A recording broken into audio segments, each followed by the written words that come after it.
CM Dhami का चंपावत दौरा, निजी आवास खटीमा नगरा तराई रवाना होंगे सीएम। देवीधुरा बगवाल मेल करेंगे उद्घाटन। रक्षाबंधन के कार्यक्रम में महिलाओं ने सीएम धामी को बांधी राखी। सीएम धामी ने कहा, ये मेरा घर, यहाँ का हर व्यक्ति मेरा परिजन। महिलाओं के लिए सबसे ज्यादा काम हुआ। आंदोलनकारियों के लिए आरक्षण पर राजभवन की मोहर। 10% क्षैतिज आरक्षण बिल को राज्यपाल ने किया मंजूर। सीएम के प्रयासों से राज्य आंदोलनकारियों को मिलेगा आरक्षण। उत्तराखंड विधानसभा सत्र की सुरक्षा को लेकर तैयारियां तेज। 21 से 23 अगस्त तक गैरसैंण में होगा सत्र। अध्यक्ष ऋतु खंडूरी ने व्यवस्थाओं को दुरुस्त करने के दिए निर्देश। कांग्रेस 22 अगस्त को ईडी कार्यालय पर करेगी प्रदर्शन में प्रदेश के सभी नेता कार्यकर्ता होंगे शामिल। कांग्रेस प्रदेश उपाध्यक्ष सूर्यकांत धस्माना ने कहा, विपक्षी नेताओं पर ईडी की कार्रवाई हो रही है। देहरादून मसूरी में हुई बारिश, कई जिलों के लिए येलो अलर्ट जारी। 15 घंटे बाद खुला यमुनोत्री हाईवे। आप देख रहे हैं के न्यूज, खबरों का सारथी। नमस्कार, स्वागत है आपका के न्यूज में। मैं हूं आपके साथ विशाल पंडित। आप देख रहे हैं खबर उत्तराखंड। रुक करते हैं खबरों का। पूरे देश भर में भाई बहन की असीम स्नेह और प्रेम के अटूट बंधन का पर्व रक्षाबंधन धूमधाम से मनाया जा रहा है। उत्तराखंड भी रक्षाबंधन के पर्व की धूम है। बहनें अपने भाइयों को कलाई पर राखी बांध रही हैं, तो पंडित भी अपने यजमानों की रक्षा के लिए उन्हें रक्षा सूत्र बांध रहे हैं। वहीं मुख्यमंत्री पुष्कर सिंह धामी ने भी अपनी बहनों से राखी बंधवाई। बता दें कि उत्तराखंड के मुख्यमंत्री पुष्कर सिंह धामी भाई बहन के असीम स्नेह और प्रेम के प्रतीक रक्षाबंधन का पर्व मनाने में अपने घर खटीमा पहुंचे। खटीमा स्थित आवास पर उनकी बहनों ने सीएम धामी के हाथों पर रक्षा सूत्र बांध यानी राखी बांधी। इस मौके पर सीएम धामी ने कहा कि आज बहनों ने रक्षा सूत्र बांधकर अपना आशीष दिया। इस रिश्ते की गहराई और मिठास को शब्दों में नहीं बांधा जा सकता।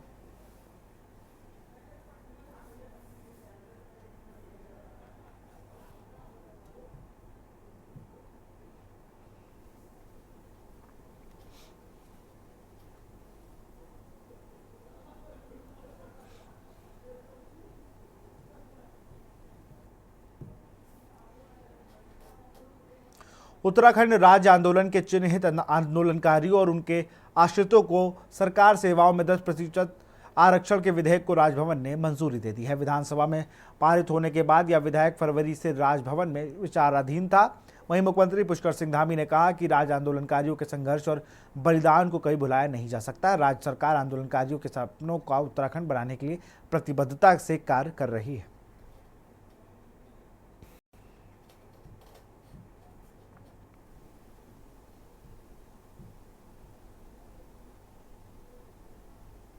उत्तराखंड राज्य निर्माण में राज्य आंदोलनकारियों का बहुत बड़ा योगदान रहा है। इसलिए उनके जो अधिकार हैं, उनके अधिकारों को सुरक्षित करने के लिए 10% का क्षैतिज आरक्षण उनको प्राप्त हो और उसको सुनिश्चित करने के लिए विधानसभा में विधेयक लाया गया है और विधेयक लाकर उसको पारित किया गया। 7 फरवरी 2024 को माननीय राज्यपाल महोदय की स्वीकृति के लिए उसको भेजा गया था। महामहिम राज्यपाल महोदय के द्वारा उस विधेयक को स्वीकृति प्रदान कर दी गई है। अब कानूनी रूप से ये विधेयक बनकर पूरी तरह से लागू हो जाएगा। उत्तराखंड में बढ़ते महिला अपराधों को लेकर रक्षाबंधन के दिन हल्द्वानी में कांग्रेस कार्यकर्ताओं ने मौन उपवास रखा। नेता प्रतिपक्ष यशपाल आर और कांग्रेस विधायक सुमित हृदेश के नेतृत्व में कार्यकर्ताओं ने अम्बेडकर पार्क में मौन उपवास रखा, जिसमें सबसे पहले नेता प्रतिपक्ष लेखपाल आर और विधायक सुमित हृदेश ने बाबा साहब भीमराव अम्बेडकर की मूर्ति पर माल्यार्पण किया। उसके बाद वह उपवास पर बैठे।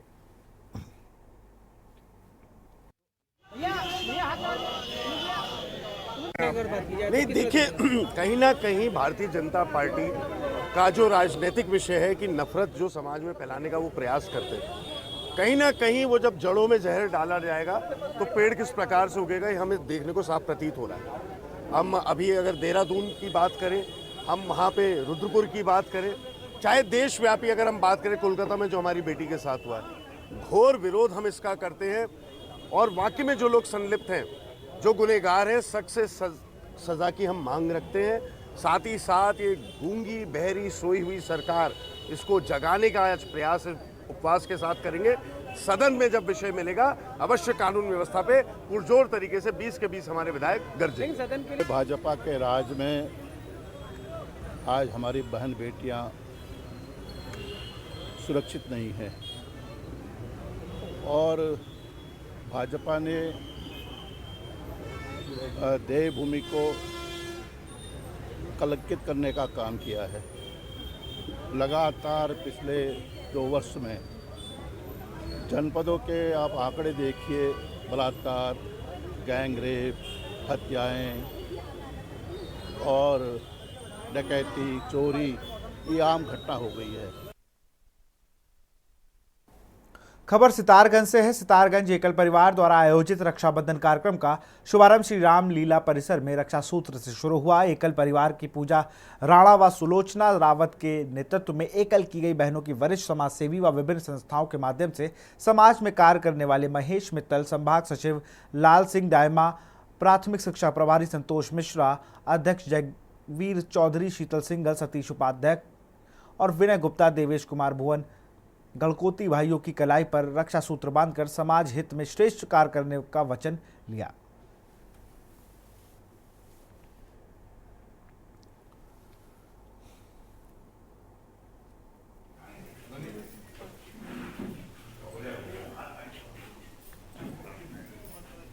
समाज का बहुत बड़ा पर्व है रक्षाबंधन का त्यौहार, और इस त्यौहार पर बहनें अपने भाइयों की कलाई पर रक्षा सूत्र बांधती हैं और वचन लेती हैं कि वो अपना फर्ज निभाएंगे।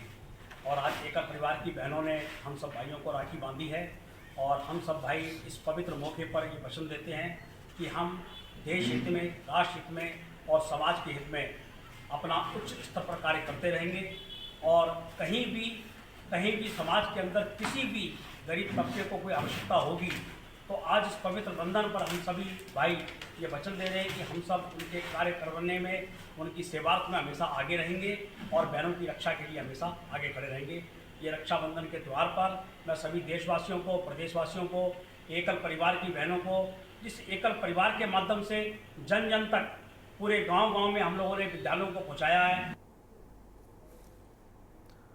भाई बहन के त्यौहार रक्षाबंधन के पावन पर्व पर नैनीताल की महिलाओं ने कुमाऊं रेजिमेंट के आर्मी कैंट में जाकर फौजी भाइयों की कलाई में राखी बांधकर त्यौहार मनाया। फौजी भाइयों ने भी अपनी इन बहनों को देशवासियों की, देश की सुरक्षा का वचन दिया। नैनीताल विधायक सरिता आर ने कहा कि देश की सेवा में लगे सैनिकों भाइयों की कलाई सूनी ना रहे, इसलिए नैनीताल में आज उन्हें फौजी भाइयों की कलाइयों में राखी बांधकर बहनों ने फौजी भाइयों की लंबी उम्र की कामना की।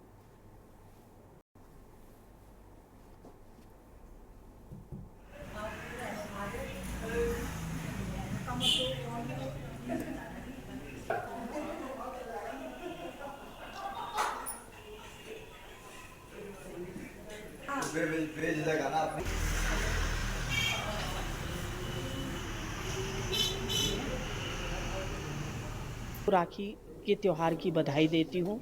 भाई बहनों का अटूट बंधन और अटूट एक बहनों की रक्षा के लिए भाई लोग प्रण करते हैं और हमारे जवान हमारी देश की रक्षा करते हैं। तो आज वो हमारी देश की रक्षा कर रहे हैं, हम बहनों की रक्षा करते हैं।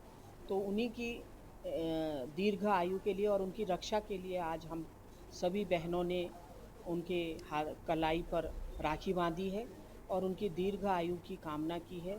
उनके उज्जवल भविष्य की हम लोगों ने कामना की है कि आप लोग देश की रक्षा करते हैं और आपकी रक्षा के लिए हम लोगों ने दुआएं करी हैं कि आप लोग का परिवार सुख समृद्धि रहे आपके परिवार में और आपकी दीर्घ आयु है।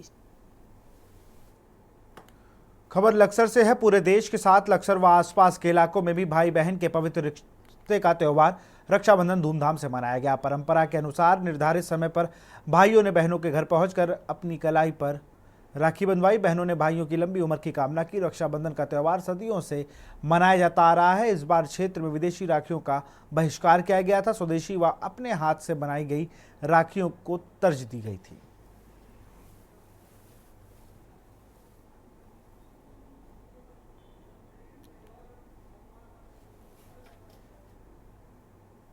लेला लेला दिख रहा है, मिठाई तो दिख नहीं रही।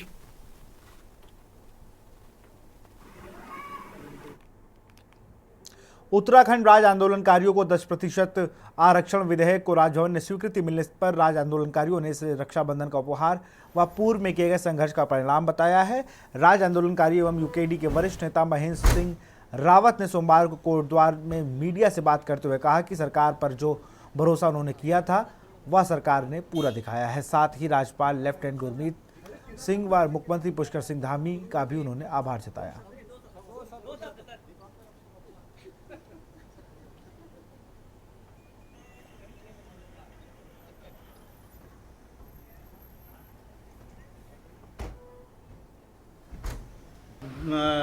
धरना प्रदर्शन अब मुख्यमंत्री आवास घेराव लगातार करते थे। 2015 में पिछली सरकार ने इस पे विधेयक लाए थे गैरसैंण में, पर राज्यपाल के यहाँ से राज्यपाल से यहाँ वो स्वीकृत नहीं हुआ। 2022 में फिर वर्तमान जो मुख्यमंत्री है पुष्कर सिंह धामी दोबारा इन्होंने राज्यपाल से मंगवा के इसको विधेयक पारित कराया और अब ये यहाँ पे 10% शहरी आरक्षण जो विधेयक बन के गया था उसको यहाँ पे राज्यपाल से वापस करके इसे राज्यपाल द्वारा स्वीकृत कर दिया गया है। खबर देहरादून से है। कैबिनेट मंत्री गणेश जोशी के शासकीय आवास में आज रक्षाबंधन का त्योहार धूमधाम से मनाया गया। रक्षाबंधन के पावन अवसर पर उत्तराखंड पुलिस की महिला कर्मचारियों ने कैबिनेट मंत्री गणेश जोशी से मुलाकात कर कैबिनेट मंत्री की राखी बांधी। महिला पुलिसकर्मियों ने उन्हें तिलक लगाया और उन्हें मिठाई भी खिलाई। कैबिनेट मंत्री गणेश जोशी ने पुलिसकर्मियों की दीर्घायु की कामना की और रक्षाबंधन की हार्दिक शुभकामनाएं दी।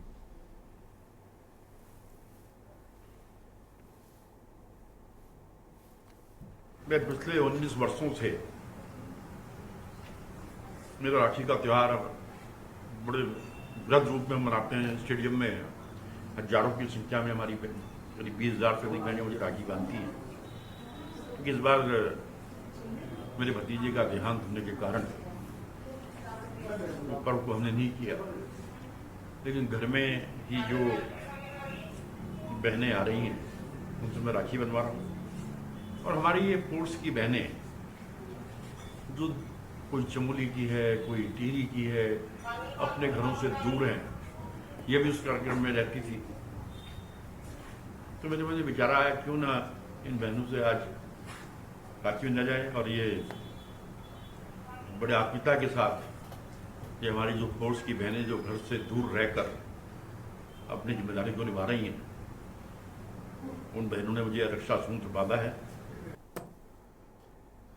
खबर सितारगंज से है। नर्स हत्याकांड को लेकर जहां हर नेता अधिकारी बड़ी ही सोच समझकर अपना बयान दे रहा है, वहीं कांग्रेस के जिलाध्यक्ष हिमांशु गाबा और महानगर अध्यक्ष सीपी शर्मा ने पुतला दहन के दौरान नर्स हत्याकांड में ऐसा बयान दिया कि मुस्लिम समुदाय में भारी आक्रोश देखने को मिला, जिसको लेकर युवाओं ने कांग्रेस जिलाध्यक्ष महानगर अध्यक्ष का पुतला फूका और वोट नहीं देने का आह्वान किया। बताते चले कि रविवार को नर्स हत्याकांड को लेकर कांग्रेस जिलाध्यक्ष हिमांशु गाबा और महानगर अध्यक्ष सीपी शर्मा के नेतृत्व में पुतला दहन हुआ था। मीडिया में दिए बयान में गाबा ने नर्स कार्यस्थल के अस्पताल संचालक को ईमानदार छवि का बताते हुए पूरे प्रकरण को लेकर कई बार उनकी जुबान फिसल गई। इसके अलावा महानगर अध्यक्ष सीपी शर्मा ने भी अपने बयान में कुछ शब्दों का गलत तरीके से बोला।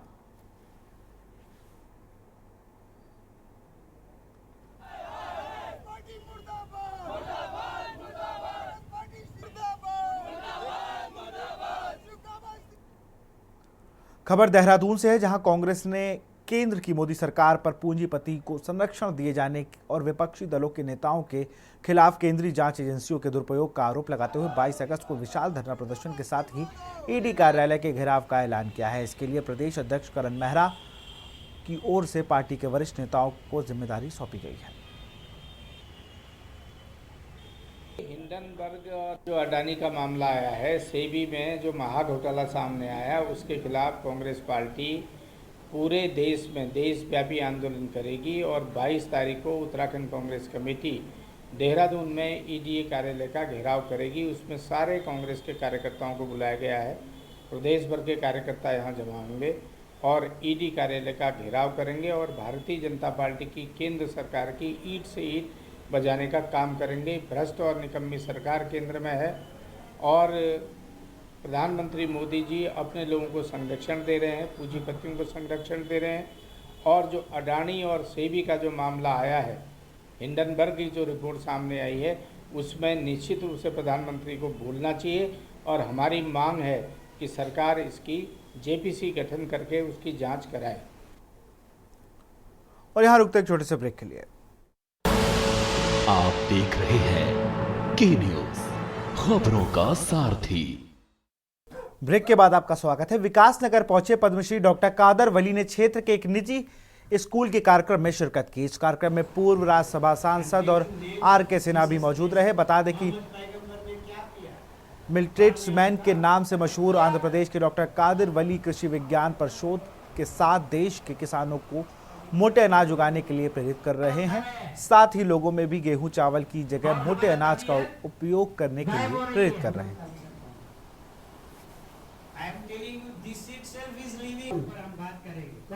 30 साल से हमारा छोटा अनाज मोटा अनाज पे काम कर रहे हैं, क्योंकि पिछला 50 साल से हमारा भारत देश में बीमार और बीमारियों का बहुत ज़्यादा बढ़ाव हो रहा है।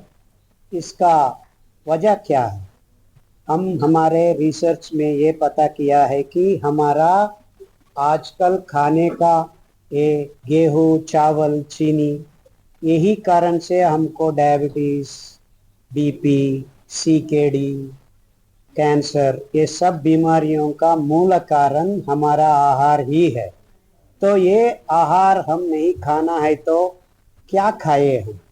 इसी रास्ता में हम निकल पड़े हैं। ढूंढते ढूंढते हम ये पता किया गया है कि हमारा रिसर्च में कि हमारा पारंपरिक दाना ही असली दाना है। वो दाना खाने से ये आजकल मॉडर्न लाइफस्टाइल डिसीजेस को हम हमारा शरीर से भगा सकते हैं। खबर नैनीताल से है। भीमताल झील में एक युवक का शव मिलने से सनसनी फैल गई है। स्थानीय बोट चालकों को झील में शव उतराता हुआ दिखाई दिया, जिसकी सूचना पुलिस को दी गई। सूचना मौके पर पहुंची पुलिस ने भीमताल पुलिस ने स्थानीय बोट चालकों की मदद से शव को झील से निकाला।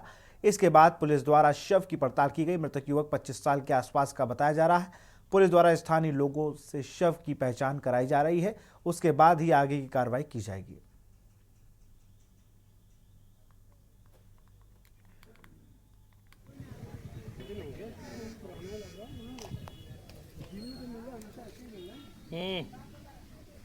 नैनीताल में 2 सप्ताह पूर्व टिपिन टॉप पहाड़ी पर हुए भूस्खलन में दोरोरोठी सीट पर पूरी तरह ध्वस्त हो गई है, जिसके बाद प्रशासन की ओर से क्षेत्र में पर्यटकों की आवाजाही रोक दी गई है, जिसका असर 12 पत्थर से संचालित होने वाली घुड़सवारी पर पड़ रहा है। 2 सप्ताह से घुड़सवारी बंद होने के कारण घोड़ों के लिए चारे और संचालकों पर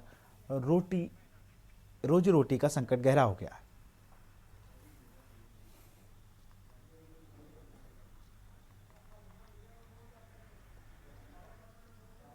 सर यहाँ पर हमारी जो परेशानियाँ हैं जो वो हमारा 7 तारीख से मतलब जो टिफिन टॉप का जो पहाड़ है वो पूरा लैंडस्लाइड हो गया उसका, तो उसमें जो है ना हमारा रोजगार पूरा बंद हो गया।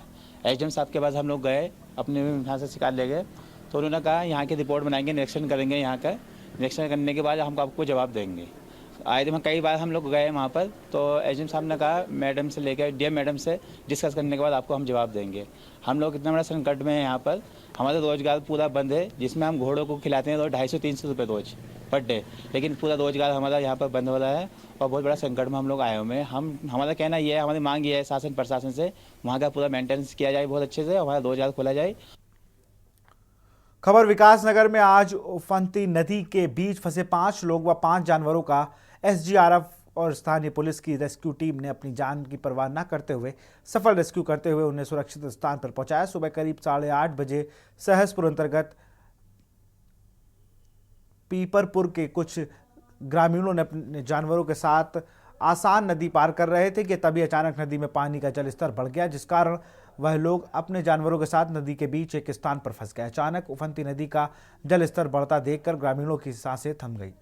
वहीं दूसरी ओर ग्रामीणों की उफनती नदी के बीच फंसे होने की सूचना एसडीआरएफ और स्थानीय पुलिस को दी गई, जिसके चलते एसडीआरएफ के एसएसआई सुरेश तोमर की अगुवाई में एसडीआरएफ और स्थानीय पुलिस की रेस्क्यू टीम ने संयुक्त ऑपरेशन शुरू किया और अपनी जान की परवाह न करते हुए उफनती नदी की मझधार में फंसे लोगों तक पहुंचकर सकुशल सबका रेस्क्यू किया।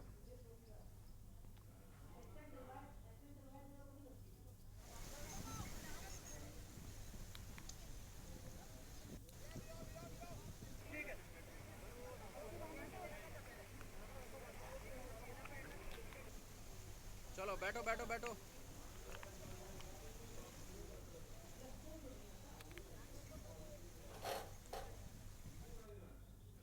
अंतर्गत दिल्ली यमुनोत्री नेशनल हाईवे के नाम से जाने जाने वाले कालसी जुड्डो मोटर मार्ग पर कल हुए लैंडस्लाइड की भयावह तस्वीर सामने आई है, जिसमें आप पहाड़ी से गिरते बोल्डर के साथ पूरी पहाड़ी को भरभरा कर गिरते हुए देख सकते हैं। यह तस्वीर भयावह इसलिए भी है, इसे जगह कल पीडब्ल्यूडी के एक कर्मी रेस्क्यू किया गया था। गनीमत यह रही कि पीडब्ल्यूडी कर्मी इस लैंडस्लाइड की चपेट में नहीं आया, वरना बड़ा हादसा हो सकता था।